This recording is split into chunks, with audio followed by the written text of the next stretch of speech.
মুসুরি ডাল দিয়ে বড়া, খেতে দুর্দান্ত স্বাদ। নমস্কার বন্ধুরা, লিলি রান্নাঘর চ্যানেলে সবাইকে স্বাগত জানাই। আমি লিলি।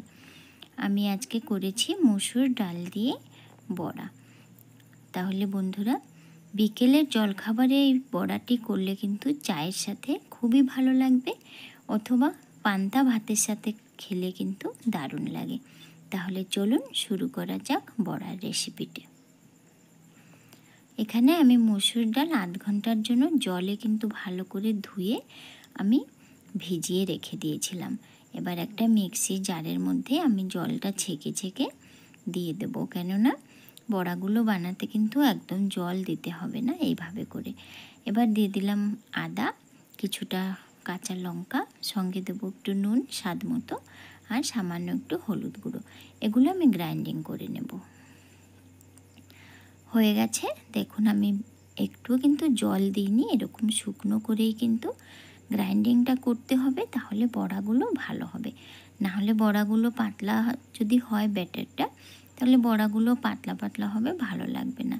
আর আরেকটা কথা দেখুন বন্ধুরা, আমি কিন্তু একদম মিহি করিনি ডাল বাটাটা, আমি একটু দরদরা আছে। এবার এর মধ্যে আমি পেঁয়াজ কুচি দিয়ে দেবো। পেঁয়াজগুলো আমি কিন্তু ভালো ছোট ছোট করেই কুচিয়েছি। এবার ভালো করে হাত দিয়ে মেখে নেব। এর মধ্যে তো নুন হলুদ দেওয়া আছে। এবার কড়াইয়ের মধ্যে আমি সরষের তেল দিয়ে গরম করে নেব। সাদা তেল দিয়ে করলেও হবে, আমার হাতের কাছে আজকে সরষের তেলই আছে, তাই সরষের তেল দিয়ে করছি।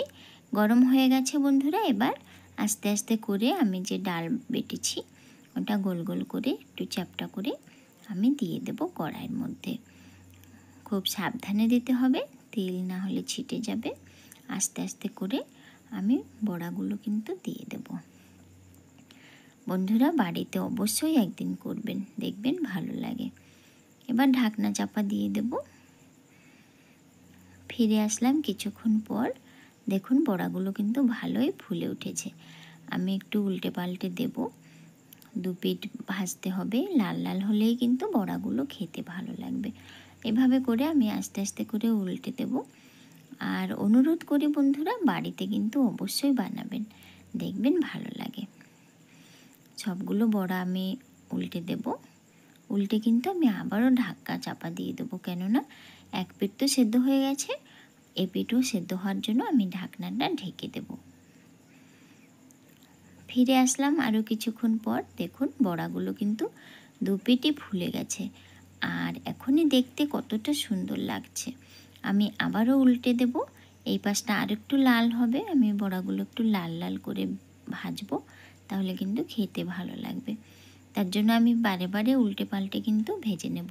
দেখুন এই বড়াটি আমি দেখিয়ে দিচ্ছি কতটা সুন্দর ফুলেছে। দেখুন দেখতেও কিন্তু খুবই সুন্দর লাগছে, কিন্তু আমি আর একটু লাল করে ভেজে নেব বড়াগুলো।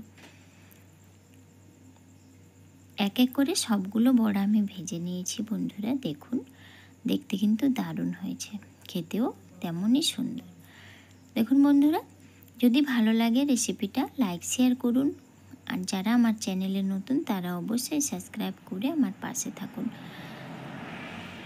আর একটা কথা বলি বন্ধুরা, এই বড়াগুলো কিন্তু আলু দিয়ে তরকারি করলেও কিন্তু খুবই টেস্ট লাগে, আর খেসারির ডালেও করলে ভালো লাগে, কিন্তু মুসুরির ডাল তো মুসুর ডালই হয়, এটা কিন্তু খেতে আলাদা স্বাদ। তাহলে বন্ধুরা, আমি একটা বড়া ভেঙে দেখাবো, দেখুন কতটা সুন্দর হয়েছে। তাহলে বন্ধুরা, দেখা হচ্ছে আর একটা সুন্দর রেসিপিতে। ভালো থাকুন।